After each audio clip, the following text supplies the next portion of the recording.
Mientras toda la atención está centrada en Tilikum y Blackfish, con SeaWorld y sus seguidores criticando la película, la muerte de uno de sus otros entrenadores por una orca nacida y criada en SeaWorld parece estar pasando desapercibida. Al defender las acciones de Tilikum, el triste día en que Dawn Brancheau murió, SeaWorld había indicado, como se demuestra en la película Blackfish, que parte del daño psicológico causado a Tilikum ocurrió mientras estaba en Sealand y no bajo su responsabilidad. Esto es cierto, pero ¿cuál es la excusa para Quito? Si SeaWorld hubiera reaccionado de la misma manera que lo hicieron tras la tragedia de Dawn, ella todavía estaría aquí. Los entrenadores habrían salido del agua. En su lugar, sacaron a los entrenadores del agua por un día. Luego los volvieron a meter. Para entender por qué Quito mató a su entrenador, es necesario comprender la situación que SeaWorld creó en Loro Parque. ¿Por qué crearon tal desastre trágico y triste? Solo lo saben ellos. Quito fue uno de los 5 orcas nacidos de Kalina. Kit fue el primero en nacer en 1993, Keto en 1995, un bebé nacido muerto en 1997, Tuar en 1999 y Skyla en 2004. Era hermano completo de Kit, cuyo padre era Kotar, y medio hermano de los otros. También era medio hermano de Takara, cuya madre, Kasatka, también se apareó con Kotar. Como el acervo genético es tan pequeño en SeaWorld, también era tío de Trua, Kohana, Halin, Kalia y Sakari. Cuando era muy joven lo apodaron Punk, probablemente porque su madre estaba permanentemente embarazada o lidiando con otros crías. Su hermano mayor había sido trasladado a los 18 meses para permitir que su madre tuviera a Keto. Kit estaba muy deprimido, pero fue acogido por Haida II. Se decidió que, a los 3 años y medio, Keto sería trasladado de Orlando a San Diego para corregir su comportamiento, por lo que también fue separado de su madre y trasladado a otro parque. A los 5 años, Kit también fue trasladado a San Diego, donde se reunió con el hermano que nunca había conocido. Ambos se llevaron muy bien, aunque Quito era un poco brusco con él. Lamentablemente, su estancia en San Diego fue breve y fue trasladado a Ohio por un corto tiempo, y luego a San Antonio. Mientras tanto, en el año 2000 en Orlando nació otro joven macho en el parque, hijo de Taima, quien tuvo que ser separado casi de inmediato de su madre, quien lo atacaba constantemente. Tekoa estaba cerca de Kalina, y en 2004 ambos fueron trasladados a San Antonio, donde su amistad se desintegró cuando otras orcas reclamaron a Kalina como su amiga. En San Diego, la sobrina de Quito, Kohana, nació de Takara. Al principio, parecía muy tímida, pero los dos se volvieron inseparables, y a la edad de 2 años, ambos fueron trasladados a Orlando.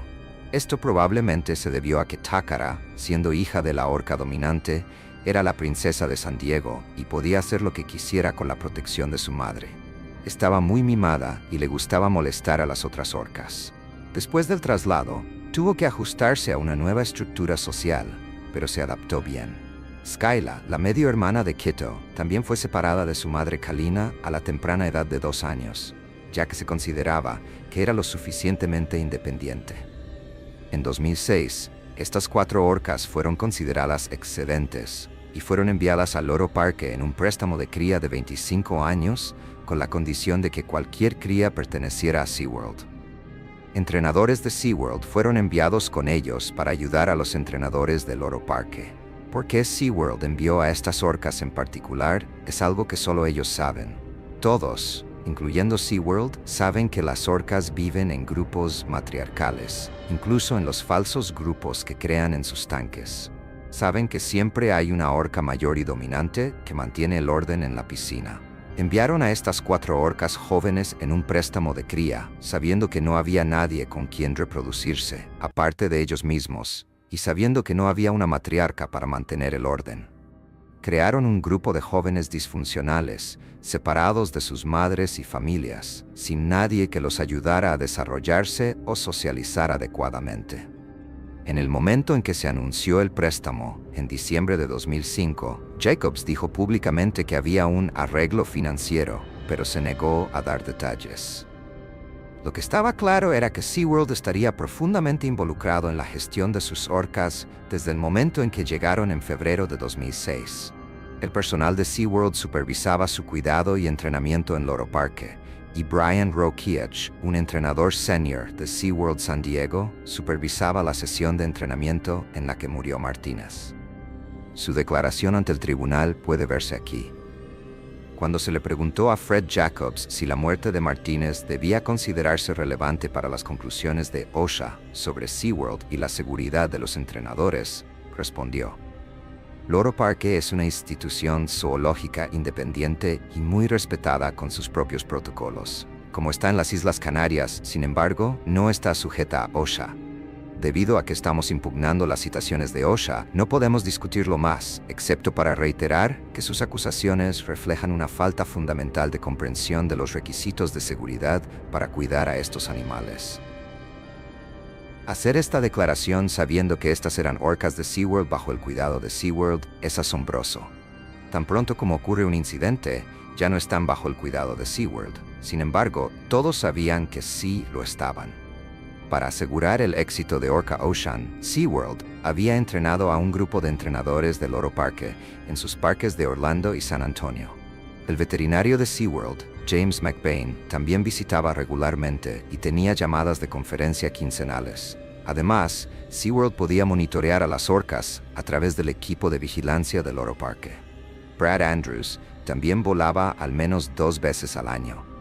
Cuando el supervisor asignado de SeaWorld estaba ausente por cualquier motivo, SeaWorld rotaba un reemplazo temporal. En septiembre de 2006, Don Brancho asumió una rotación temporal en Loro Parque, llegando para cubrir a Mark Gallen.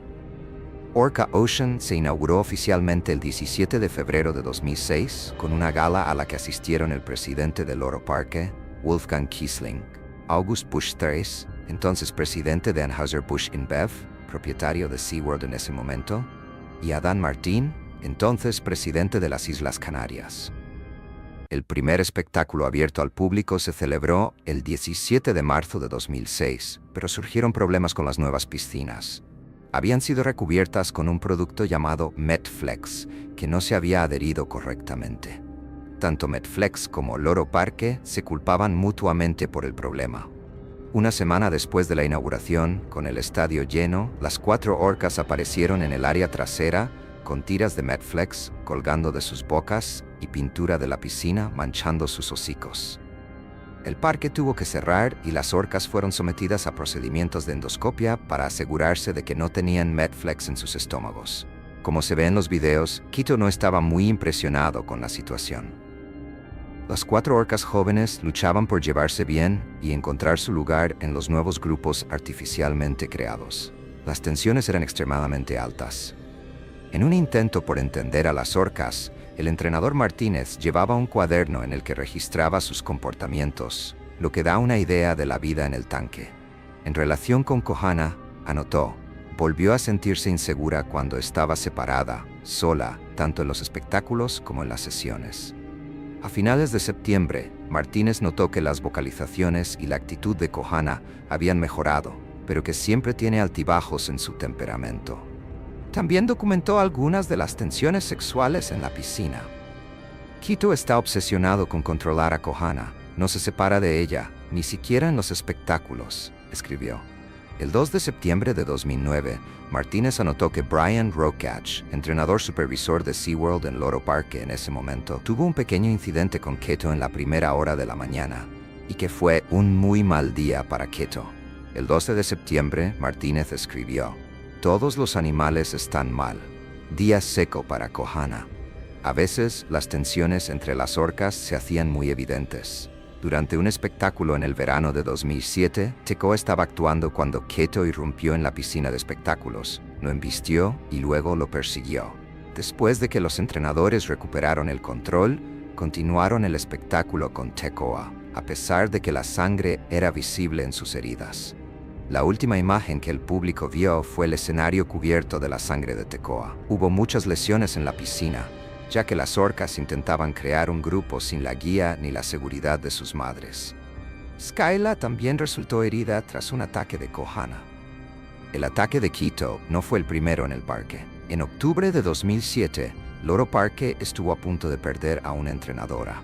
Claudia Volhard, de 29 años, estaba trabajando en una sesión de entrenamiento con Tekoa, que pesaba unas 3,000 libras en ese momento, bajo la supervisión del entrenador senior de SeaWorld, Steve Eibel.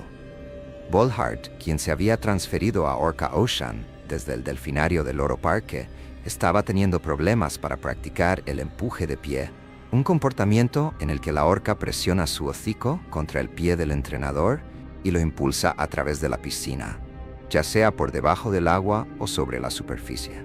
Después de varios intentos fallidos, Tekoa agarró el brazo de Volhard y la arrastró al fondo de la piscina. Luego la llevó hacia la puerta de acero entre la piscina de espectáculos y las piscinas traseras, comenzando a golpearla contra ella. Sonó la alarma de emergencia y Eibel gritó para que el personal trajera la red, ya que las orcas habían sido entrenadas para nadar lejos de la red. Esto distrajo a Tekoa momentáneamente, lo que permitió a Eibel sacar a Claudia del agua y comenzar a practicarle RCP. Incluso mientras se realizaba la RCP, Tekoa seguía intentando alcanzarla mientras yacía en la plataforma junto a la piscina. Boyard fue llevada a una oficina cercana, donde le cortaron el traje de neopreno que estaba cubierto de marcas de mordidas y sangre, y luego fue trasladada en ambulancia a la unidad de cuidados intensivos del hospital en La Laguna. Eventualmente, Claudia Volhard se recuperó de un pulmón perforado, una fractura en el antebrazo en 3 lugares y varias laceraciones. Tras el incidente, las actividades acuáticas fueron suspendidas durante 6 meses y nadie más pudo entrar al agua con Tekoa. A pesar de esto, después de su recuperación, Volhard continuó trabajando en Orca Ocean. Skyla también comenzó a manifestar su frustración con los entrenadores. En la primavera de 2009, durante un espectáculo público, Skyla, una orca hembra de 5 años, comenzó a empujar a su entrenador alrededor de la piscina y contra la pared de esta. Poco después, se implementaron protocolos especiales para Skyla, similares a los que se habían puesto en práctica para Tekoa después del incidente de 2007. Estos incluyeron límites en el trabajo acuático y la restricción de que solo los entrenadores senior trabajaran con ella. Ahora, solo Kohana y Keito podían participar en actividades acuáticas. En 2009, con la Navidad acercándose, Martínez fue seleccionado para actuar en el espectáculo navideño junto con Brian Rokeach de SeaWorld San Diego. El día fatal, el 24 de diciembre, Martínez y Rokeach, junto con otros 5 entrenadores de Orca Ocean, realizaron una sesión de práctica matutina con Keito, que trabajaba solo en la piscina de espectáculos, mientras las otras 3 orcas permanecían en las 2 piscinas traseras. Se sabía que a Keito le gustaba estar al tanto de lo que sucedía con las otras orcas, en lugar de actuar solo. En el diario de Martínez se registró un incidente en septiembre cuando Keito, tras un recorrido, fue visto vocalizando y nadando rápidamente alrededor de la piscina una vez que el entrenador se bajó. Durante ese día fatídico, Rokeach trabajaba desde el escenario de la piscina de espectáculos mientras Martínez entraba al agua. Keito comenzó bien, pero luego Martínez intentó realizar un comportamiento llamado Spy Hop, donde se coloca de pie sobre el hocico de Keito mientras éste eleva su cuerpo verticalmente desde el agua. Keito se inclinó ligeramente mientras subía, lo que provocó que Martínez cayera. Debido a que el truco no se ejecutó rectamente, Keito no fue recompensado. Poco después, Martínez intentó otro Spy Hop. Nuevamente, Keito salió torcido y Martínez respondió con un LRS, un escenario de refuerzo mínimo, en el que el entrenador da una respuesta neutral de 3 segundos sin recompensar al animal. Para intentar corregir el comportamiento de Keito, lo llamaron a un borde poco profundo en el lado opuesto de la piscina, donde otro entrenador lo recompensó con 2 puñados de pescado. Según el informe del incidente, Keito parecía estar calmado. Martínez luego le dijo a Rokeach y a los demás que iba a montar a Keito hacia el fondo de la piscina y hasta el escenario, una secuencia llamada Haul Down into Stage, Haul Out. Sin embargo, en el camino hacia abajo, Keito fue demasiado profundo y cuando se acercaba al fondo de la piscina de 12 metros, Martínez abandonó la maniobra y le pidió a Keito que siguiera su mano con el hocico. Ambos subieron lentamente a la superficie. Esta vez, Keito respondió de manera extraña. Según el informe del incidente, Keito emergió con Alexis y parecía calmado, pero se colocó entre Alexis y el escenario. Martínez esperó a que Keito se calmara y solicitó una llamada al escenario mediante un tono submarino. Keito respondió y nadó hacia Rokeach, quien estaba en el escenario, pero Rokeach notó que Quito parecía no estar completamente bajo control y mostraba una mirada algo inquieta. Rokeach decidió no ir a buscar un balde de pescado y, en su lugar, pidió a otro entrenador que lo trajera. Utilizó un objetivo manual, una de las conductas más simples que aprenden las orcas en los parques marinos, para enfocar a Quito. Cuando Rokeach sintió que Quito estaba más bajo control, le pidió a Martínez, que había estado esperando pacientemente cerca del centro de la piscina, que nadara lentamente hacia la rampa que conectaba la piscina de espectáculos con las piscinas traseras. Sin embargo, mientras Martínez empezaba a nadar, Quito lo notó y comenzó a inclinarse hacia él. Al darse cuenta de que estaba perdiendo el control de la situación, Rokeach dio a Quito otro objetivo manual. Esta vez, Quito lo ignoró. Quito fue tras Martínez, lo empujó con el hocico hacia el fondo de la piscina y lo golpeó violentamente. Según el testimonio de Rafael Sánchez, asistente del supervisor de Orca Ocean, el animal se movió hacia él, lo golpeó y jugó violentamente con su cuerpo. Rokeach y los otros entrenadores intentaron intervenir, pero una orca de 6.600 libras es prácticamente incontrolable en su entorno. Rokeach golpeó el agua y sacudió el balde, señales para que Quito regresara.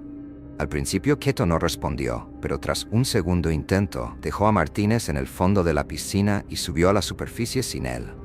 Rokeach activó la alarma de emergencia. Quito tomó una bocanada rápida de aire, volvió por Martínez y subió a la superficie con su cuerpo inerte sobre su hocico. Mientras tanto, los entrenadores luchaban por sacar a las otras 3 orcas de la piscina de espectáculos y asegurar la puerta entre las piscinas. Finalmente, Rokeach y otro entrenador se sumergieron para sacar a Martínez del fondo de la piscina. Estaba inconsciente y sangraba por la nariz y la boca. Rokeach, visiblemente afectado, comenzó a practicarle RCP inmediatamente. Se utilizó un desfibrilador y Loro Parque llamó a una ambulancia, pero Martínez nunca fue revivido. Loro Parque emitió una declaración calificando la muerte de Martínez como un desafortunado accidente, y sugirieron que la causa probable fue asfixia debido a la compresión de su pecho.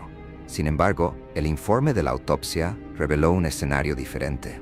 La causa inmediata de muerte fue un edema pulmonar, y la causa fundamental fue asfixia mecánica debido a la compresión y aplastamiento del abdomen torácico, con lesiones en los órganos vitales.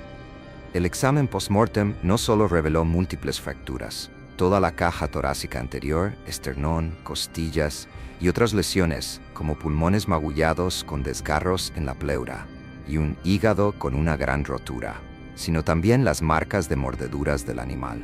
Según el informe, las marcas redondeadas del examen externo son compatibles con las huellas de los dientes de una orca. La morfología puede haberse reducido parcialmente debido al traje de neopreno que el personal llevaba durante la jornada laboral. El 26 de diciembre, 2 días después del incidente, el zoológico emitió un comunicado en el que invocaba datos preliminares y afirmaba que el cuerpo no presentaba signos de violencia ni golpes o mordeduras, siendo la falta de oxígeno la causa aparente de la muerte, descartando un ataque. 3 días después, Loro Parque emitió otro comunicado en el que sí se mencionaban las lesiones y la violencia del evento, explicando que al concluir el ejercicio, Alexis fue empujado violentamente por la orca debido a una reacción inesperada del animal. Además, se indicaba que el entrenador de mamíferos marinos sufrió lesiones debido a la compresión de la zona torácica, por lo que la falta de oxígeno es la causa más probable de su muerte. En ese mismo informe, Loro Parque afirmó que al revisar los detalles, se muestra que el comportamiento del animal no corresponde con la forma en que estos mamíferos marinos atacan a sus presas en la naturaleza, sino más bien con la forma en que se desplazan. Sin embargo, el informe del personal de la ambulancia del Servicio de Urgencias Canario que transportó a Alexis al hospital, parte del cual fue incluido en el informe médico forense, describe a un hombre de 29 años que se encuentra en paro cardiorrespiratorio después de sufrir un ataque de una orca. Más adelante, en el informe se especula que el entrenador del zoológico sufrió heridas por una de las orcas que afectaron a los órganos vitales, lesiones graves que resultaron en su muerte. En otras palabras, Quito embistió a Alexis Martínez con tanta fuerza que le aplastó el pecho. Los entrenadores fueron apartados del agua durante un día, como ocurría en los parques de SeaWorld. Y luego todo volvió a la normalidad, o al menos tan normal como era posible, considerando que ahora 3 de las 4 orcas en Loro Parque estaban prohibidas para actividades acuáticas con entrenadores. Hasta la fecha, SeaWorld nunca ha hecho una declaración pública sobre la muerte de Alexis Martínez, aunque SeaWorld sigue siendo el dueño de la orca que lo mató. La situación en la piscina seguía siendo problemática. El 12 de octubre de 2010, Kohana, una orca de tan solo 8 años, dio a luz al crío de Quito, Adán. Como se puede ver en un video, Kohana no corrió a ayudar al crío a tomar su primer aliento y no quiso tener nada que ver con él desde el momento en que nació. SeaWorld tampoco hizo una declaración pública cuando Kohana dio a luz a su primer hijo en Loro Parque. Esto es notable, ya que SeaWorld suele anunciar públicamente los nacimientos de orcas en sus parques de Estados Unidos. El 29 de noviembre de 2011, una joven orca rescatada, llamada Morgan, llegó a Loro Parque. La llegada de Morgan desequilibró aún más el ambiente en el tanque y ella fue acosada sin piedad. Su compañera de tanque, Tekoa, es considerada la orca más mordida en cautiverio hoy en día, y Morgan no está muy lejos de esa marca. Mientras tanto, a pesar de haber rechazado previamente a Adán, Kohana quedó embarazada nuevamente y dio a luz a una hija el 3 de agosto de 2012. Como se puede ver en otro video, Kohana, que solo tenía 10 años, mostró nuevamente desinterés por la cría que le había causado tanto dolor, y el bebé nadó solo hasta la piscina médica, donde fue criado a mano. Trágicamente, el 16 de junio de 2013, Vicky murió a causa de una complicación intestinal. Una vez más, SeaWorld no emitió ningún anuncio sobre el nacimiento o la muerte de esta cría. Actualmente, los defensores de Morgan están luchando para que sea liberada, ya que en el momento de su traslado a Loro Parque nadie sabía por qué fue enviada allí, hasta que a principios de este año fue incluida en el inventario de orcas de SeaWorld. Los leones, a menudo considerados los reyes del reino animal, poseen su propio conjunto único de cualidades que los hacen formidables y peligrosos a su manera. Su poderosa corpulencia, su excepcional trabajo en equipo dentro de los grupos y sus fulminantes sprints contribuyen a su reputación de depredadores en la cima de la cadena alimenticia. Son temidos por millones de personas en todo el mundo que no dudarían en atacarnos y devorarnos vivos. El Parque Nacional de Polanisburg es un bastión para los rinocerontes negros y blancos en Sudáfrica. Se encuentra en la región de Bojanala, relativamente cerca de Johannesburgo. Con una superficie de 550 kilómetros, es el cuarto parque más grande de Sudáfrica y alberga una fauna inmensa y diversa. La caza furtiva de rinocerontes por sus cuernos sigue siendo, lamentablemente, un gran problema. Los parques y las reservas hacen todo lo posible para prevenir la caza furtiva, estableciendo patrullas antifurtivas, pero a veces parece ser una batalla perdida. En los últimos años, Polanisburg ha tomado la decisión drástica de eliminar los cuernos de sus rinocerontes para detener la matanza insensata de estos queridos animales. A pesar de todo, las patrullas continuaron para proteger la fauna amenazada. Uno de los guardabosques involucrados en la patrulla antifurtiva era Cobus Moray. Era un veterano del parque, habiendo servido a los rinocerontes durante más de 12 años. Era experimentado y conocedor. Formaba parte de la unidad canina que utilizaba perros para rastrear las huellas dejadas por los cazadores furtivos o ciertos animales si necesitaban perseguirlos. Su perro, Hale, era un pastor belga malinois. Ella era tan leal a él como él lo era a ella, y entrenarla regularmente formaba parte de la rutina de Cobus. Su esposa, Charlotte, era una representante del zoológico de Copenhague y vivía en Sudáfrica con Cobus. El zoológico danés patrocinaba y financiaba el entrenamiento y uso de perros para apoyar a los guardabosques durante sus patrullas. El último perro de Cobus y Charlotte, Dexter, también había sido parte del programa, pero murió inesperadamente 5 años antes de que Hailey ocupara su lugar. Cobus era considerado uno de los guardabosques principales y a menudo entrenaba a los nuevos reclutas para que dieran lo mejor de sí mismos. Sabía que la educación era una gran parte de la conservación de los rinocerontes y llevaba a Hailey con él a las escuelas para hablarles sobre el trabajo que hacían juntos y la importancia de preservar la fauna sudafricana. El 6 de febrero de 2021, Cobus y Hale se unieron a dos guardabosques para una patrulla antifurtiva de rutina. Condujeron a lo largo de la cerca perimetral en busca de signos de entrada forzada o animales en peligro. Rebotaban en sus asientos mientras el vehículo se balanceaba y oscilaba sobre el camino profundamente surcado. Era una mañana de sábado, antes de que el sol naciente quemara intensamente en el cielo africano. La naturaleza apenas se despertaba para el día, pero para algunos nunca habían dormido.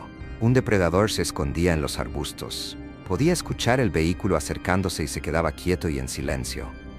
Estaba desesperado, flaco y mal alimentado. Este animal era muy peligroso porque intentaría su suerte con cualquier comida fácil. Cobus y el equipo detuvieron el vehículo y él y Hailey bajaron. Cobus planeaba crear un rastro para su fiel compañera, un ejercicio de entrenamiento regular para ella. Era un sábado, supuestamente uno de sus días libres, pero estaba dedicado a su trabajo y a la conservación de los rinocerontes en la reserva. Los otros dos guardabosques continuaron a lo largo de la cerca en el Land Rover. Siguieron adelante, dejando a Cobus atrás. Aunque no habían ido lejos, habían cometido un terrible error. Sin que ellos lo supieran, había un viejo león macho acechando en los arbustos justo donde habían dejado a Cobus.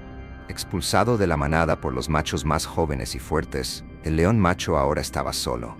Su capacidad de caza como solitario era limitada. Su velocidad ya no era la de antes y le faltaba la protección del resto de la manada. Observaba a Cobus y a Hailey con sus ojos dorados y vidriosos, su hocico cubierto de cicatrices de batalla, temblando al percibir su olor. Permanecía perfectamente inmóvil entre los matorrales, oculto por la hierba alta y las malezas despeinadas. Estaba delgado y hambriento. El ruido del motor del vehículo se desvaneció en algún lugar a lo largo del camino. Cobus caminaba con su perro a su lado, con los sonidos de la sabana africana llenando sus oídos. Los grillos cantaban en la hierba. Las abubillas llamaban desde las ramas y una ligera brisa hacía susurrar los arbustos.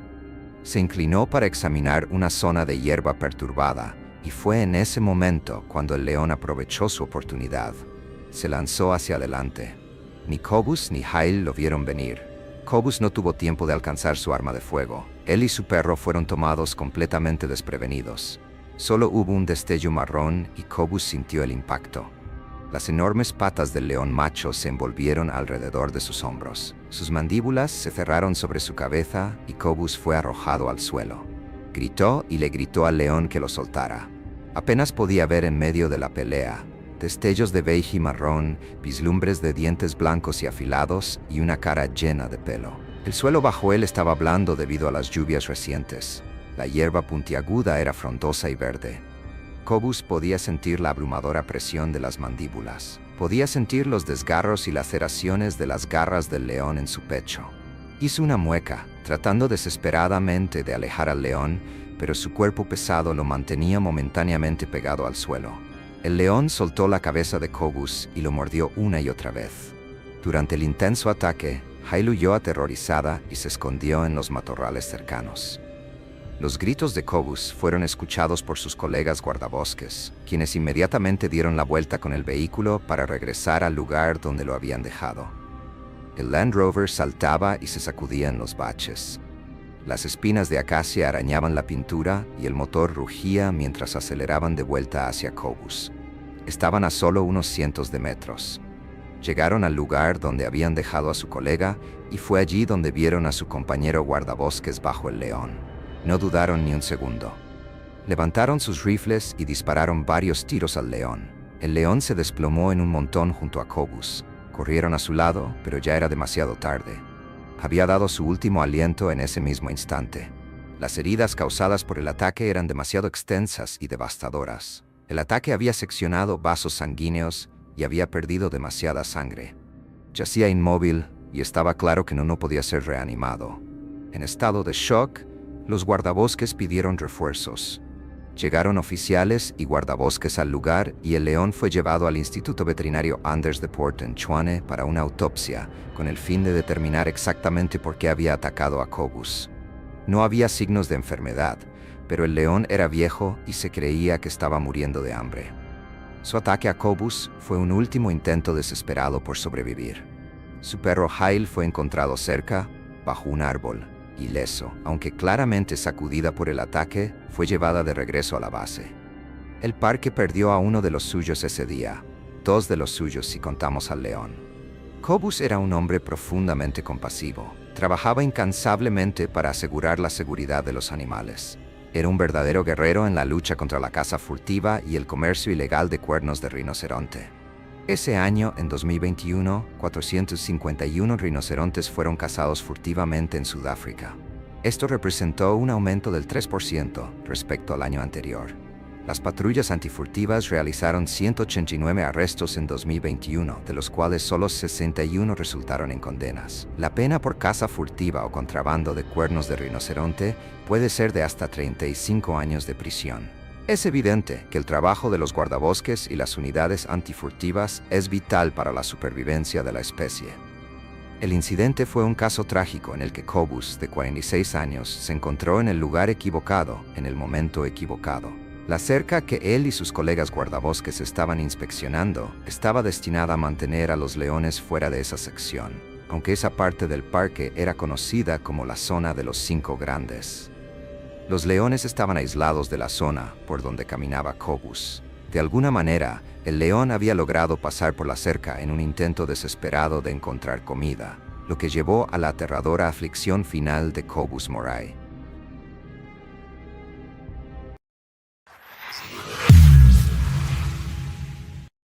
Islam Shaheen trabajaba en la industria del entretenimiento. Era un domador de leones, fascinando a los públicos en Egipto durante años. Algunos dirían que su trabajo era cruel, mientras que otros miraban con asombro cómo controlaba a algunos de los depredadores más poderosos del planeta. El Lion Village, el pueblo de los leones, estaba ubicado a 1 hora y media del Cairo. Los visitantes podían pagar una entrada para tener la oportunidad de ver leones, tigres, camellos y serpientes. Las condiciones en las que se mantenían a los animales eran pobres, con muy poco espacio para moverse. Muchos estaban demacrados, claramente desnutridos y necesitaban atención veterinaria. Aún así, la popularidad de la atracción la mantenía en funcionamiento y continuaba atrayendo multitudes. Islam había trabajado como domador de leones durante 13 años. Conocía los espectáculos al dedillo y se sentía seguro en presencia de los grandes felinos. El circo de Alejandría era popular entre los locales. La arena estaba llena de hombres, mujeres y niños, todos emocionados de ver el espectáculo y a los animales salvajes de cerca. Un gran grupo de estudiantes ocupaba las gradas, instalados a salvo detrás de los barrotes. Pero en diciembre de 2016, el público e incluso Islam iban a recibir un gran susto. La multitud reunida esperaba pacientemente el comienzo del espectáculo, mientras una música de baile sonaba de fondo, creando suspenso para la entrada de los leones. Había 3, cada uno pesando más de 200 kilos. El miembro más reciente de la tropa había sido traído recientemente desde Sudáfrica. Lamentablemente, estaba destinado a una vida en cautiverio, obligado a actuar para la gente y a obedecer las órdenes que se le daban. Pero como afirman algunos artistas de circo, ningún animal salvaje puede ser verdaderamente domesticado. El nuevo león era impresionante, con una gran melena despeinada y un cuerpo poderoso y musculoso sobre sus patas traseras. Era fácilmente más grande que cualquiera de los domadores, pero tenía un temperamento caprichoso. Ya había atacado a un domador, y sin embargo, continuaban usándolo en el espectáculo. No se había hecho nada al respecto, y los domadores asumían que con el tiempo aprendería las rutinas y se volvería más adaptable. Pero en diciembre de 2016, aún no había sido entrenado al mismo nivel que los otros leones, y por lo tanto, representaba una amenaza real dentro de la arena. Aunque era un león cautivo, sus instintos naturales seguían siendo crudos y profundamente arraigados en él. Mohamed Mustafa, portavoz del parque, sugirió que era la temporada de apareamiento, y por lo tanto el león tenía un sentido acrecentado de agresividad. En ese fatídico sábado, la testosterona fluía por su cuerpo y ser obligado por los humanos a realizar trucos frente a una multitud era particularmente peligroso en esa época del año. Otros creen que esta explicación fue solo una tapadera para lo que estaba a punto de suceder. Mientras un león subía una escalera, Islam le ordenó que abriera la boca para que pudiera tocar su lengua con un palo. la boca abierta de par en par, sus largos colmillos afilados estaban completamente expuestos a la vista del público. Pero el tercer león, el miembro más reciente de la tropa, se mantenía inmóvil observando a Islam. Estaba a unos metros del domador, sin apartar la mirada de él. Estaban atrapados en una mirada fija. Otros dos domadores estaban en la arena con Islam. Todos empuñaban bastones de madera que utilizaban para golpear a los leones y hacerlos obedecer. Era su única arma de defensa en caso de que algo saliera mal. No había un plan de emergencia ni tranquilizantes para someter a un león agresivo. Islam agitó su bastón hacia uno de los leones, indicándole que diera un paso adelante. Pero algo desató una respuesta agresiva en el león más reciente, mientras permanecía inmóvil esperando su próxima orden. Sus ojos estaban bien abiertos, su cola se estremecía ligeramente y dio un paso hacia Islam. Ya fuera debido al maltrato, una agresividad natural, el hambre o haber sido asustado por algo, el león se lanzó repentinamente sobre Islam. En una fracción de segundo, Islam intentó apartarse de un salto, pero el león fue demasiado rápido. Lo agarró con sus poderosas patas delanteras, atrapándolo con sus garras. Sus afiladas garras se hundieron en la ropa de Islam y perforaron su piel. Instintivamente, el león apuntó a la garganta de Islam. Lanzando su cabeza hacia adelante, agarró la cabeza y el cuello de Islam con sus mandíbulas anchas, reajustando su agarre una y otra vez, mutilándolo frente a una audiencia aterrorizada. De pie sobre sus patas traseras, mordió la carne y desgarró la piel, y la sangre brotó de las heridas abiertas de Islam. El león era mucho más grande que Islam y mucho más poderoso. El domador no podía resistir su poder. En un instante, fue derribado por el león, quien lo inmovilizó contra el suelo de concreto debajo de él. Podía sentir la frialdad del concreto y por encima de él, el calor del cuerpo del león. Emitió un gruñido profundo mientras sacudía la cabeza de un lado a otro, su aliento cálido y húmedo sobre la piel magullada y contusionada de Islam. Islam intentó empujar al león, pero era demasiado pesado. No podía agarrarse al león y no podía liberarse de debajo de él. Luchó contra la feroz bestia, encogiéndose y arañando la cara del león, tratando de encontrar un punto débil para que el león lo soltara. Unos momentos después, la música fuerte se detuvo, y todo lo que se podía escuchar eran los gritos aterrorizados del público. Algunos sacaron sus teléfonos móviles y comenzaron a grabar el incidente que se desarrollaba ante sus ojos. Los niños miraron con horror al darse cuenta de lo que estaba sucediendo, y los padres los sacaron de sus asientos y corrieron hacia afuera. Fue un pánico total, dejando solo a los 3 hombres y los 3 leones para luchar. Los otros domadores actuaron de inmediato, tratando de asustar al león para que soltara a su colega. Lo pincharon con sus bastones, golpeándolo en las costillas y en la espalda. Pero el león no soltaba su presa. Continuó mutilando a Islam. Aplastó su rostro entre sus mandíbulas. El crujido de los huesos y el desgarro de la carne era todo lo que el domador podía oír entre sus propios gritos de ayuda. El león mordió su hombro, sacudiendo su cabeza y desgarrando la piel. Luego dirigió su atención hacia la garganta de Islam. Una sola mordida en el cuello y la tráquea de Islam sería aplastada. Se asfixiaría en un instante. Con todo el peso del león sobre él, no había forma de que pudiera liberarse. Yacía en el suelo frío y duro, impotente, atrapado por la enorme bestia. Pero sus colegas no se rindieron. Continuaron golpeando al animal con sus bastones hasta que finalmente el león soltó su agarre sobre el hombre y saltó lejos de él. El león se alejó, sus fauces goteando la sangre roja de Islam. Se llamó a una ambulancia y el personal intentó detener la hemorragia de la gran herida en el cuello de Islam.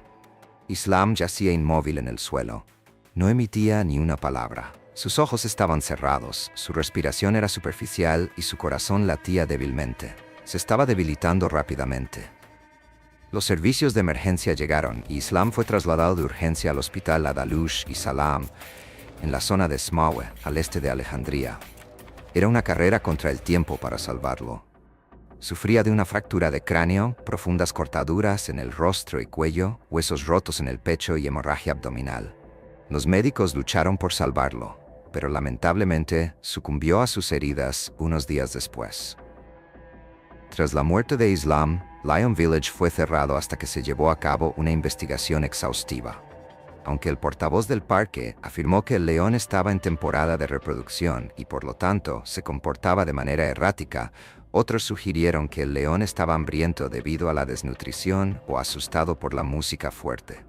Después del incidente fatal, surgieron fotos de Islam trabajando como domador de leones. Era capaz de acercarse a unos pocos centímetros de los leones, lo que impresionaba a las multitudes. Compartía un bastón con un gran león macho. Con los bigotes del león tocando el mentón de Islam, claramente no tenía miedo en presencia de los grandes felinos, pero tal vez fue su falta de miedo lo que contribuyó a su aterradora aflicción final.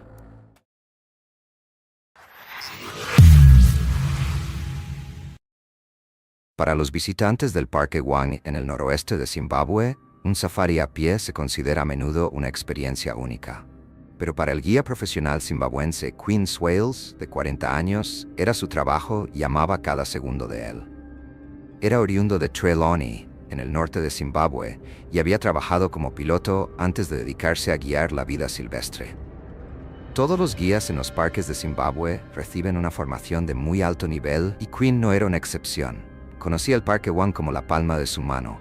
Esa era su oficina. ¿Y qué oficina era? El Parque Wang es el parque más grande de Zimbabue. Con una extensión de 14.650 kilómetros, alberga 4 de los 5 grandes: elefante, león, leopardo y búfalo, y cuenta con la mayor población de perros salvajes africanos. Ofrece oportunidades excepcionales para la observación y fotografía de la vida silvestre a los clientes que pagan. Es uno de los mejores lugares para experimentar la naturaleza salvaje de África en todo su esplendor. Pero el parque se había hecho famoso por malas razones. Apenas un mes antes, Cecil, el león, había acaparado titulares cuando fue casado ilegalmente por el dentista estadounidense Walter Palmer. Cecil era un magnífico macho de 13 años, que era considerado la principal atracción de Wang. El incidente había provocado indignación en todo el mundo cuando surgieron los detalles de la cacería, revelando que Walter le había disparado e hirió a Cecil con un arco y flechas, y luego rastreó al león herido durante más de 40 horas antes de matarlo con su rifle. Este acto de crueldad no dejó indiferentes a los guardabosques y guías, quienes trabajaban incansablemente para proteger a los animales en su parque, mientras ofrecían a los clientes experiencias seguras de observación de vida silvestre. Quinn estaba en su trabajo para disfrutar de la vida silvestre y permitir a sus clientes la misma experiencia, no para matarla. Al amanecer del lunes 24 de agosto de 2014, Quinn llevó a un grupo de clientes que se alojaban en Camp Wang a un safari fotográfico a pie. Mientras la neblina lechosa de la luz del amanecer apenas aparecía en el horizonte, el grupo caminaba con entusiasmo por la sabana. Había un frío en el aire mientras la noche daba paso al día, pero no pasó mucho tiempo antes de que Quinn notara huellas. En el suelo blando y arenoso, a lo largo del borde de la sabana abierta, había señales reveladoras de que los clientes de Quinn iban a disfrutar de un espectáculo y probablemente una oportunidad fotográfica excepcional. Había grandes huellas de patas, y Quinn las identificó como huellas de león. También sabía exactamente a qué manada pertenecían. Había aprendido a conocer a los leones a lo largo de los años y los conocía a todos individualmente, lo que siempre impresionaba a los clientes. Lentamente, el grupo avanzó a lo largo del borde de la hierba marrón, siguiendo las huellas hasta que Quinn se detuvo. Los clientes se quedaron inmóviles en fila detrás del guía, quien llevó su dedo índice a los labios, pidiendo silencio. Quinn se giró hacia el grupo y luego señaló a la manada de leones.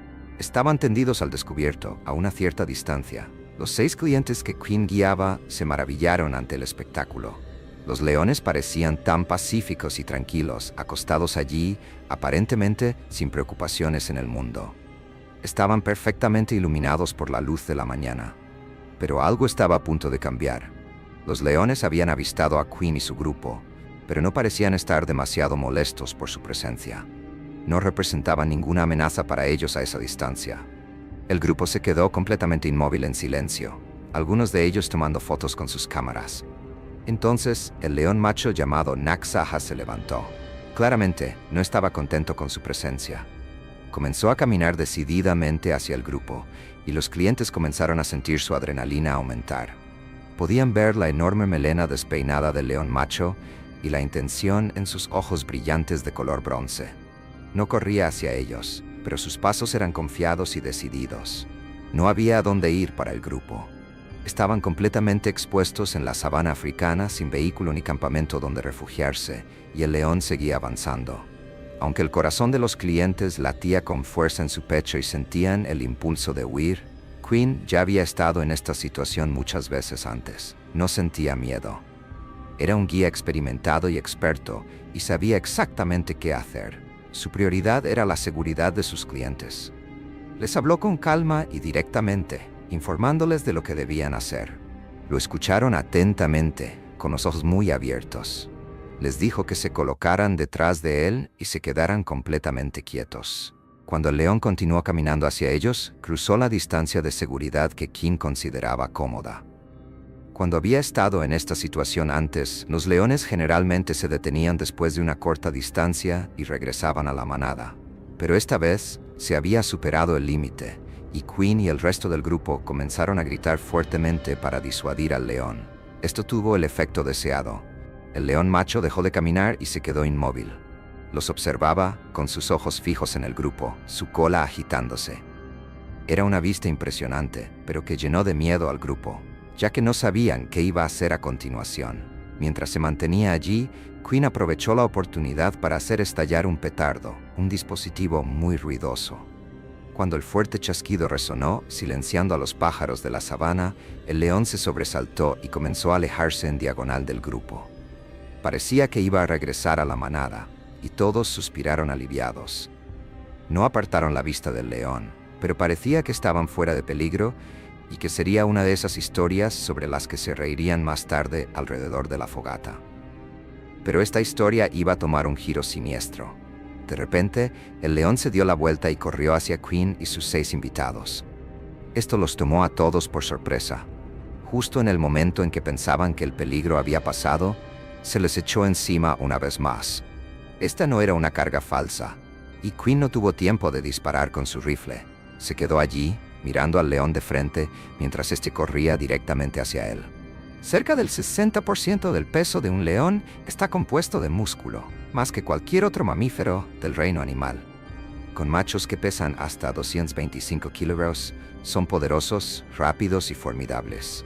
El león cubrió el terreno en cuestión de segundos, su cuerpo de color beige y marrón brillando bajo el sol de la mañana, su enorme melena rebotando sobre sus hombros mientras se lanzaba hacia adelante. Quinn no traicionó a sus invitados huyendo. Se mantuvo firme, incapaz de disparar un solo tiro. Se quedó en el camino del peligro, recibiendo de lleno el ataque para proteger a sus invitados. En el último segundo, el león saltó sobre él y lo lanzó al suelo. Su cabeza golpeó el suelo seco y trató de empujar al enorme depredador, pero este lo empujó hacia abajo y rápidamente acercó su cabeza. Se levantó polvo arenoso. En medio de la confusión, el león mordió el cuello y el hombro de Quinn. Era impotente para detenerlo. El peso total del león y la ferocidad de su mordida eran abrumadores, y Quinn no podía hacer más que luchar contra él, tratando de proteger su rostro y su cuello. La sangre fluía de sus heridas abiertas, y el resto del grupo solo podía gritarle al león para tratar de hacerlo detenerse. Unos segundos después, el león saltó de Quinn y regresó al resto de la manada.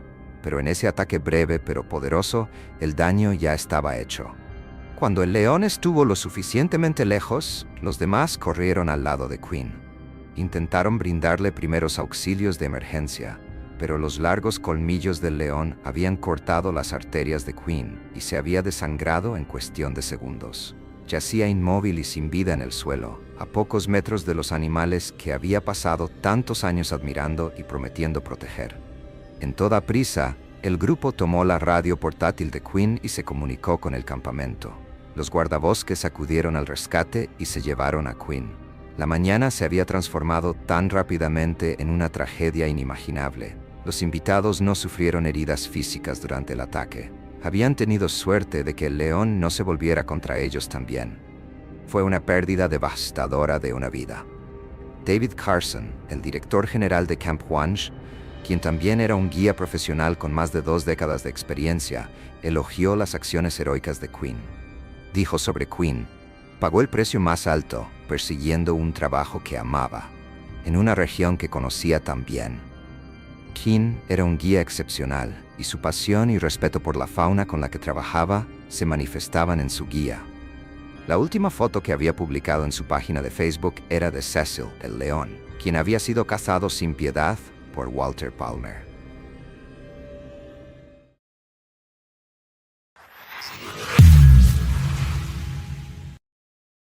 El Parque Nacional de Gir, en India, es el único lugar en el mundo donde los leones asiáticos viven en estado salvaje. Su recuperación a partir de solo 50 individuos se ha celebrado como un éxito en la conservación. Pero con la población superando los 500, su población y hábitat deben ser monitoreados de cerca para mantener a la población con vida mientras se asegura la seguridad de los habitantes locales.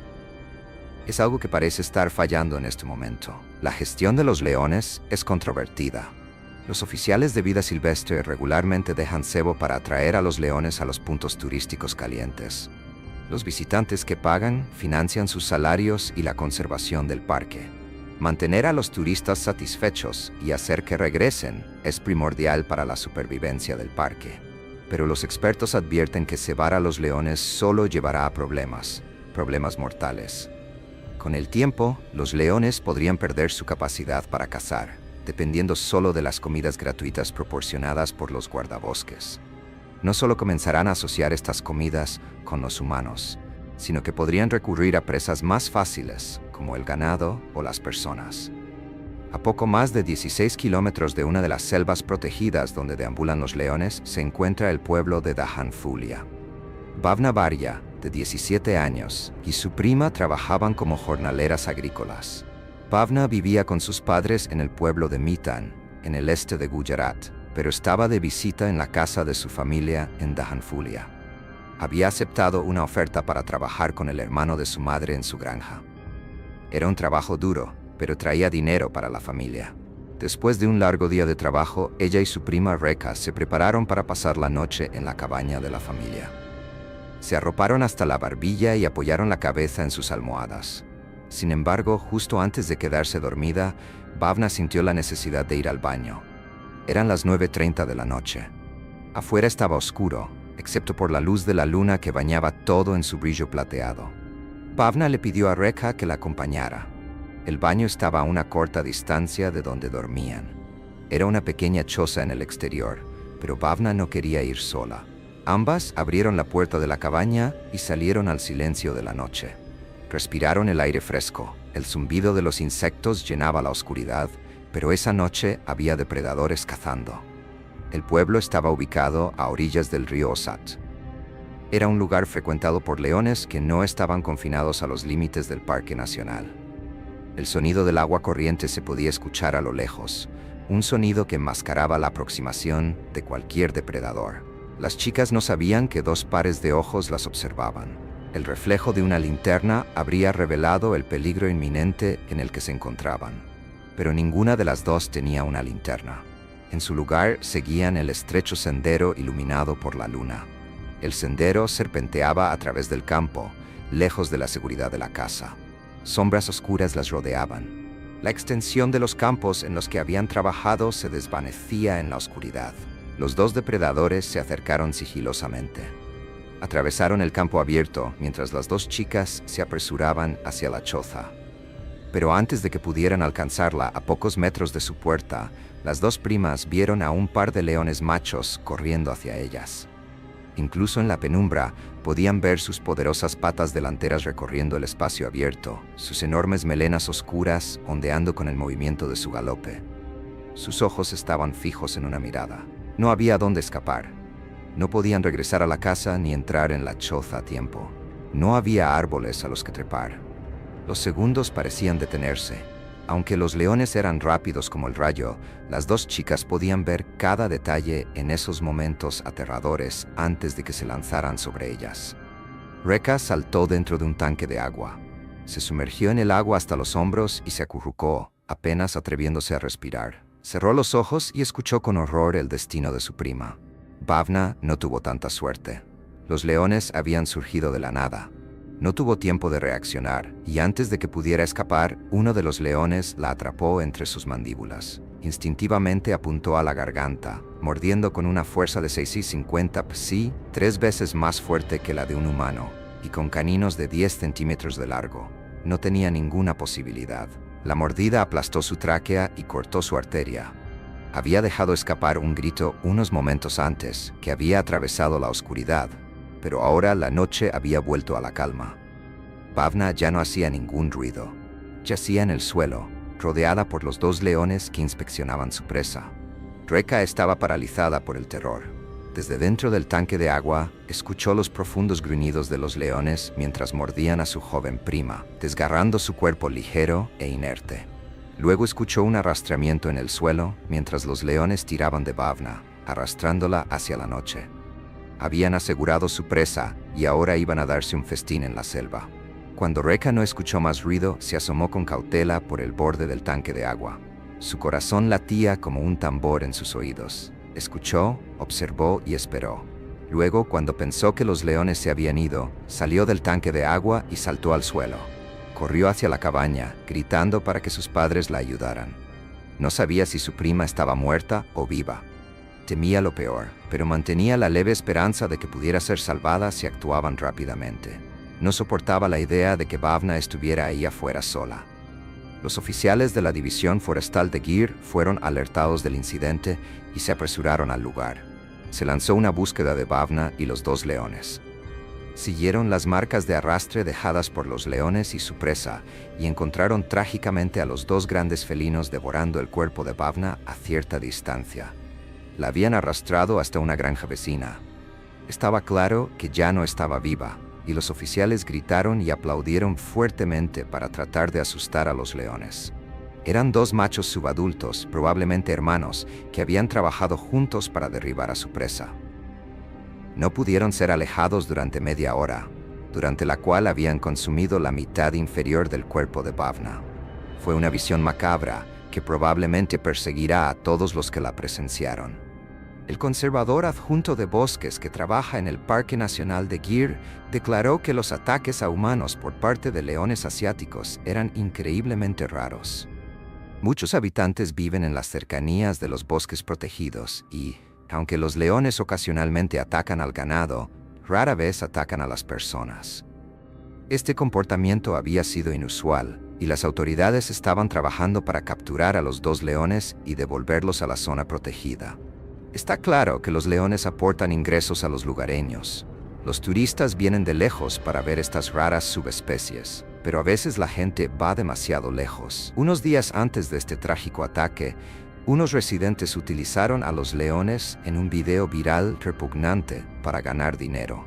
Ataron una vaca a un árbol y esperaron en silencio a que se acercara un león mientras filmaban con sus teléfonos. Grabaron al león acercándose a la vaca y transmitieron en vivo a clientes que pagaban por ver en una macabra transmisión bajo demanda. Gente de todo el mundo se conectó para ver cómo el león se lanzaba sobre la vaca y la derribaba.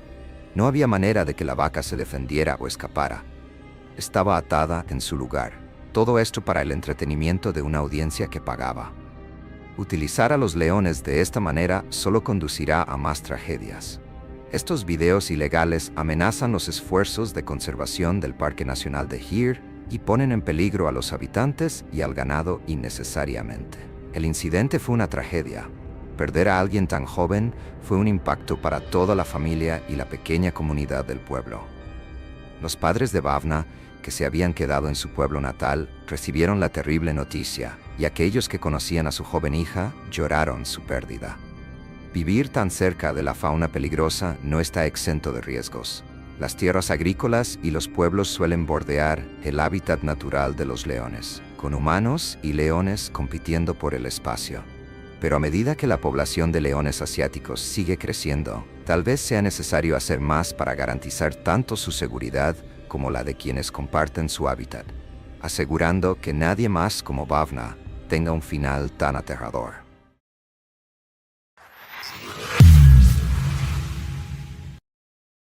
En 2015, Wes Matthewson, propietario de un alojamiento de safari y conservacionista, tomó una decisión que cambiaría su vida para siempre. Salvó a 2 cachorros de león de 1 semana de edad de una granja cercana que criaba leones, hasta que fueran lo suficientemente grandes y viejos para ser liberados en la sabana y cazados por cazadores de trofeos.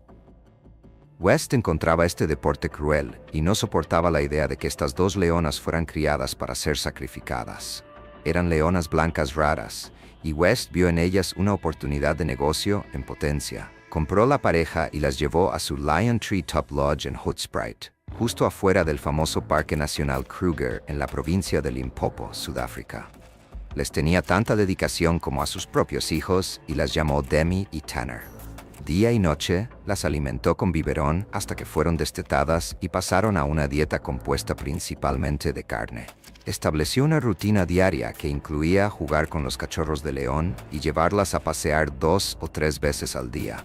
Él era su figura paterna y se convirtieron en una familia para él.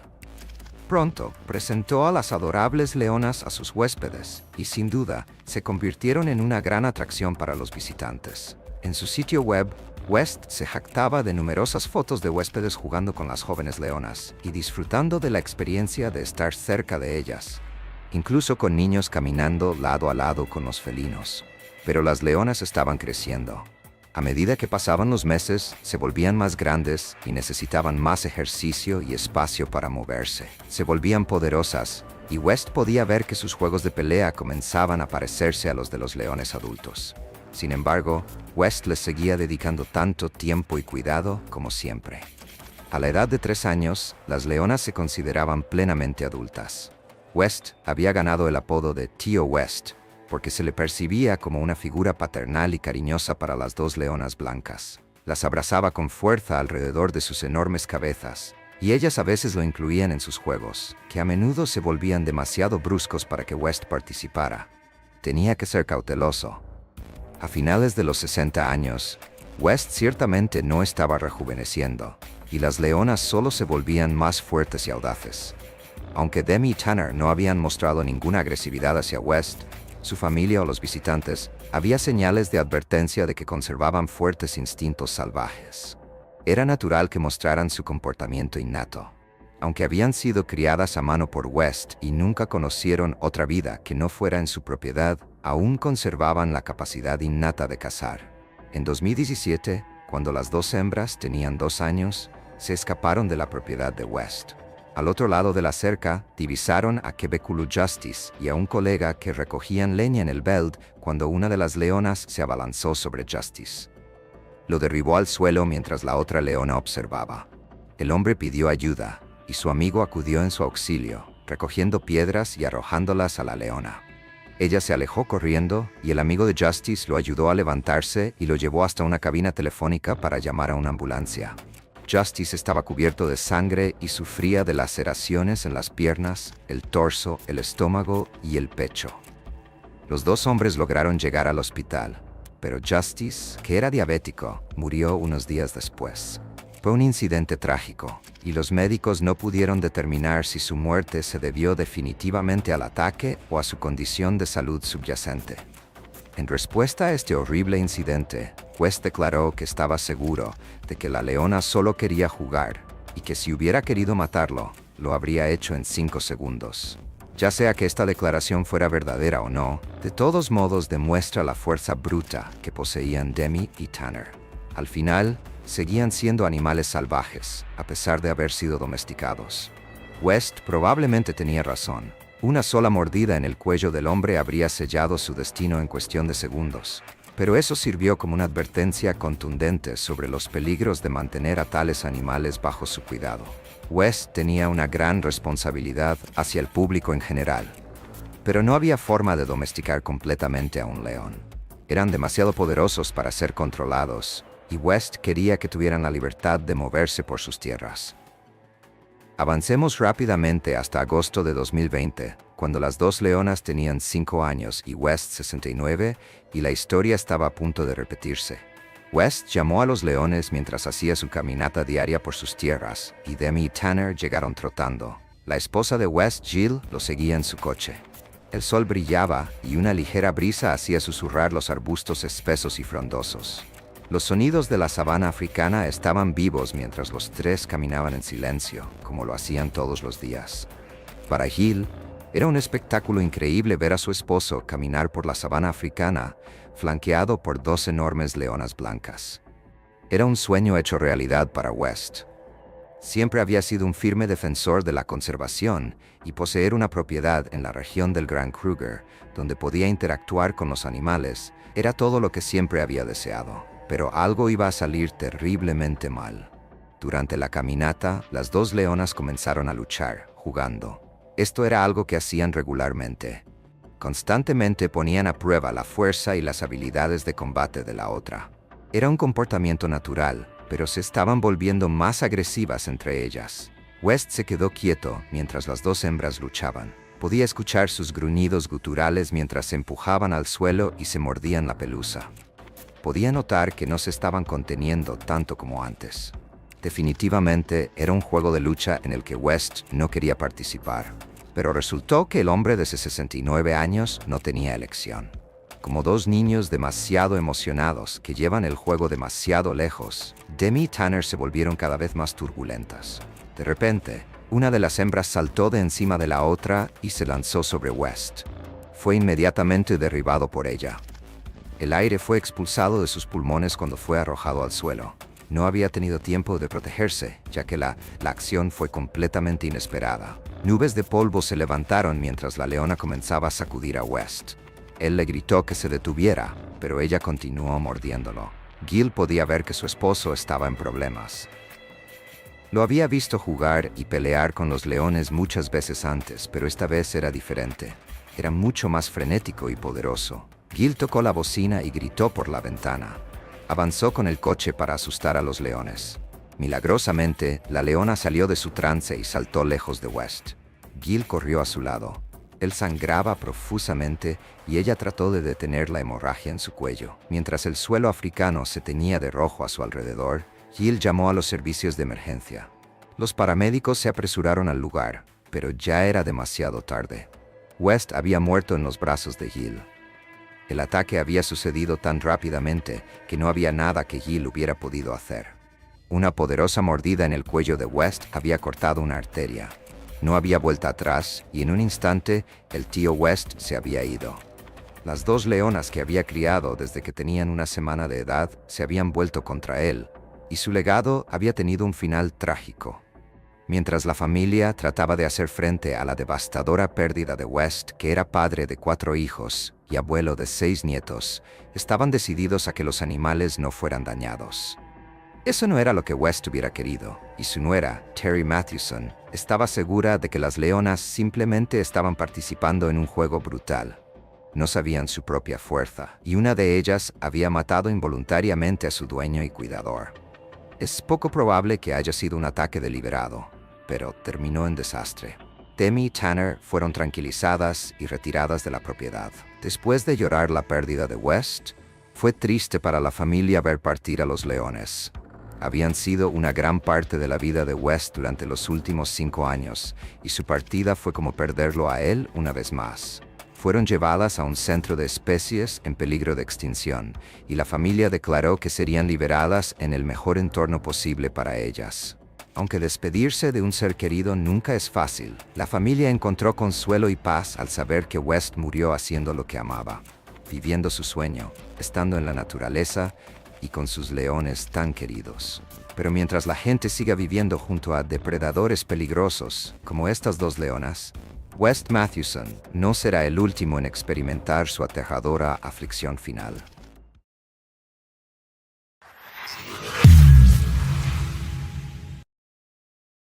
El circo de su show se ha llevado a cabo en el parque turístico del condado de Sichuan, China, durante décadas.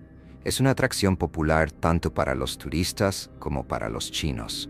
El lugar está lleno de acróbatas que realizan hazañas sorprendentes, atracciones, comida, juegos de arcade y más eventos de los que cualquiera podría encajar en un solo día. Pero en este día, el circo estaba cerrado al público. El personal aún estaba recuperándose de una pérdida terrible. A principios de esa semana, uno de sus trapecistas más experimentados, el hijo y su esposa Chang, Estaban realizando uno de sus atrevidos trucos frente a una multitud de cientos de personas cuando el hijo cayó a su muerte. Todo el evento fue capturado por los numerosos teléfonos móviles que estaban grabando las espectaculares hazañas del circo. Zhang estaba ahora con sus familiares organizando el funeral de su esposa, mientras sus colegas en el circo lloraban la muerte de su querido amigo. Decir que el personal estaba al borde del colapso sería una subestimación. No solo estaban todos en medio de la desesperación, sino que muchos de ellos habían sido testigos del incidente y había más de un miembro del equipo lidiando con el trauma de la experiencia. Pero para empeorar las cosas, todo el circo estaba bajo investigación.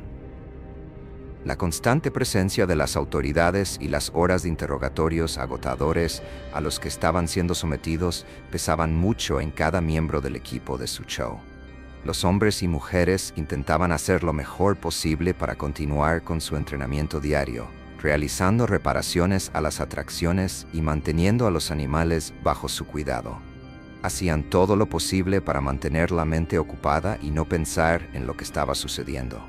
2 días después del incidente, el 25 de mayo de 2021, el equipo se levantó a las 5 de la mañana, como lo hacían todas las mañanas.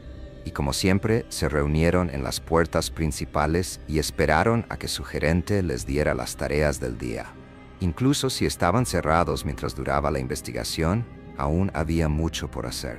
Alimentar y limpiar después de los muchos animales que el circo mantenía les llevaría la mayor parte de la mañana. Los animales más grandes y los monos estaban estrictamente entrenados para realizar todo tipo de asombrosas hazañas de obediencia y trucos notables para el público. Incluso los reptiles tenían sus propias exhibiciones. No solo estaban los animales hambrientos, sino que sus jaulas y recintos necesitaban mantenimiento, por lo que el equipo se dividió en 2 grupos. El primer grupo entraría a alimentar y dar agua a cada criatura, seguido por un segundo equipo con sus cajas de herramientas, que luego procedería a comenzar a engrasar las bisagras, volver a alinear las cercas y reparar cualquier otra parte de los recintos en los que se mantenían los animales. El segundo grupo podría moverse con más libertad una vez que los carnívoros estuvieran debidamente alimentados. Los grandes felinos se vuelven increíblemente perezosos una vez que han comido algo. Y aunque estaban bien entrenados y sus cuidadores se mantenían cerca en todo momento, estos seguían siendo animales salvajes y podían ser impredecibles incluso en las mejores circunstancias. Comenzando con el zoológico de contacto, se movieron lentamente. Cada animal se hacía más grande a medida que avanzaban más adentro del parque.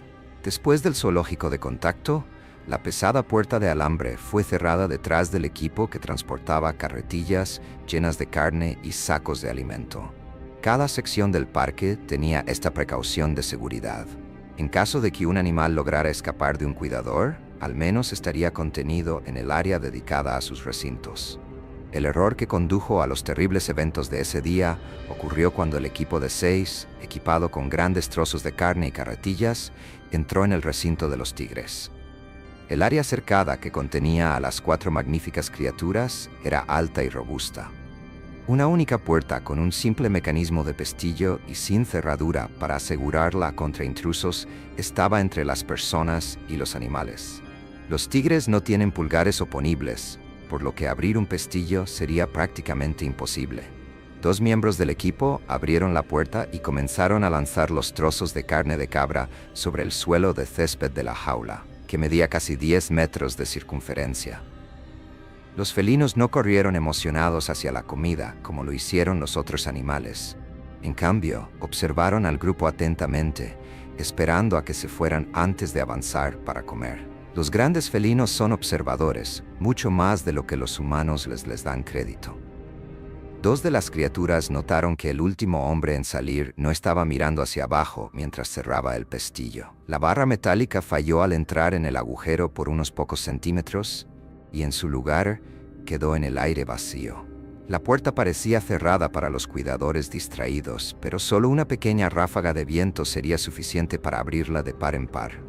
2 de los depredadores avanzaron para comer su parte de la comida, pero los otros 2, que habían notado el error del equipo, permanecieron tendidos en el césped donde estaban. Sabían por años de hábito y horario que los humanos irían a los elefantes a continuación, solo para regresar unos minutos después. Después de que pasaran, los tigres quedarían solos por el resto de la mañana. Y, efectivamente, 6 hombres y mujeres pasaron caminando cerca de ellos. Menos de 10 minutos después, cuando los 6 miembros del personal finalmente habían terminado de alimentar a todos los animales hasta el final de la extensa propiedad, llegó el equipo de mantenimiento. A medida que los felinos se movían hacia la puerta, el más valiente de los dos, un macho de 4 años, comenzó a olfatear nerviosamente la puerta. Pero retrocedió cuando la puerta separadora, a unos metros de distancia, se abrió y 3 hombres entraron, cargando sus cajas de herramientas y latas de aceite lubricante. Momentáneamente confundidos por esta interrupción en el horario habitual, los 2 tigres se apartaron y observaron la escena antes de decidir actuar. Los hombres no prestaron atención a los tigres. Se dirigían hacia los elefantes en la parte trasera. Yang Yai, un hombre de 51 años que había trabajado para el circo durante más de 20 años, era uno de los 3 hombres que entraron ese fatídico día. Llevaba una caja de herramientas en una mano y encendía un cigarrillo con la otra. Estaba tratando de meter su encendedor en el bolsillo mientras caminaba. Cuando dejó caer la caja, sus herramientas se esparcieron por la senda de adoquines y maldijo en voz alta. Sus colegas se rieron amablemente de su error, y él los apartó con la mano, diciéndoles que los alcanzaría una vez que recogiera todas sus herramientas. Mientras tanto, los 2 tigres observaban la escena con atención.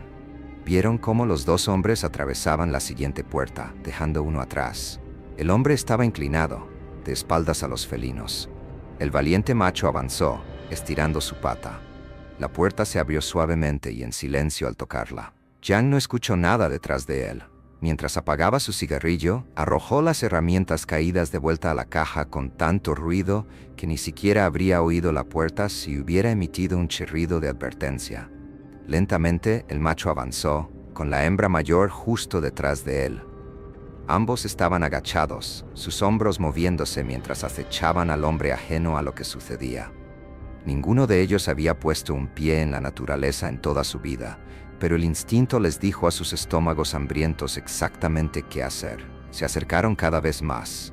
Justo en ese momento, uno de los compañeros de Yang miró por encima del hombro a través de la puerta que los separaba del recinto de los tigres. De inmediato, comenzó a gritarle a Yang cuando vio a los felinos acechando a solo unos metros detrás de él. La cabeza de Yang se giró justo cuando el macho saltó por el aire, con las garras extendidas y la boca abierta. Sin perder el ritmo, Yang giró el martillo que tenía en la mano.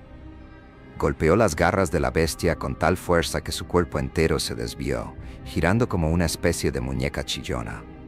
El animal se estrelló contra el suelo, pero apenas tocó la tierra cuando la hembra detrás de él entró en acción.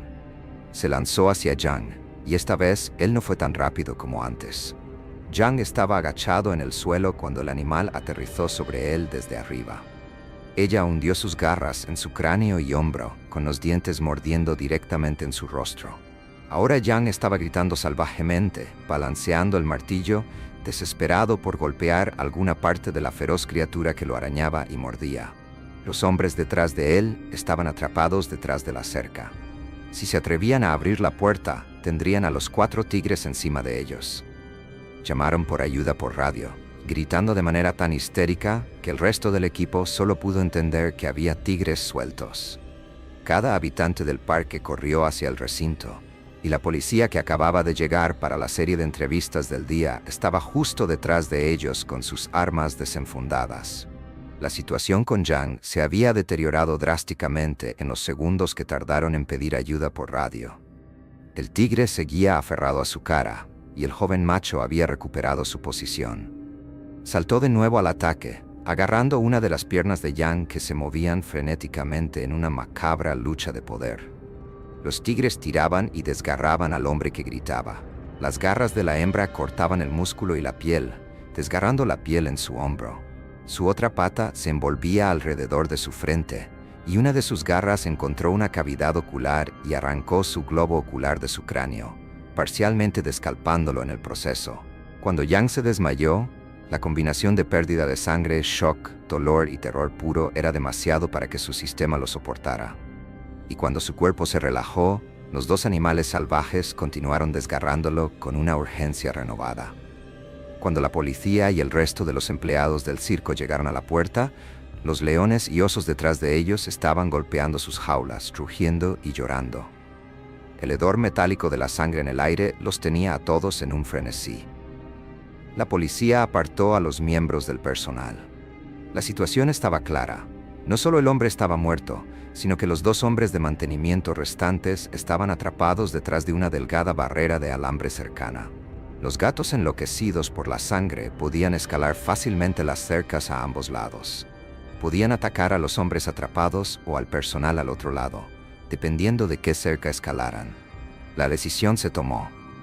Sin decir una palabra entre ellos, los 5 oficiales levantaron sus armas, y el sonido de los disparos resonó por el circo.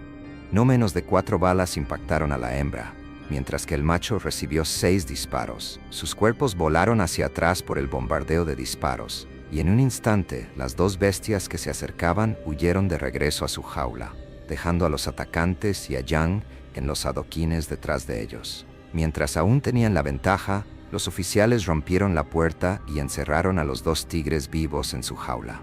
Milagrosamente, la tigresa seguía viva, moviéndose horriblemente donde yacía, pero un oficial rápidamente la mató con un solo tiro en la cabeza. Los 2 hombres atrapados fueron sacados justo pasando por los restos de su amigo y colega, y el equipo de limpieza llegó para retirar tanto a Yang como a sus atacantes. Después de 2 días en días consecutivos, el circo de su show y todas sus exhibiciones quedaron vacíos. En menos de una semana, los animales fueron reubicados en varias reservas y parques a través de China, y nunca volverán a ver el circo.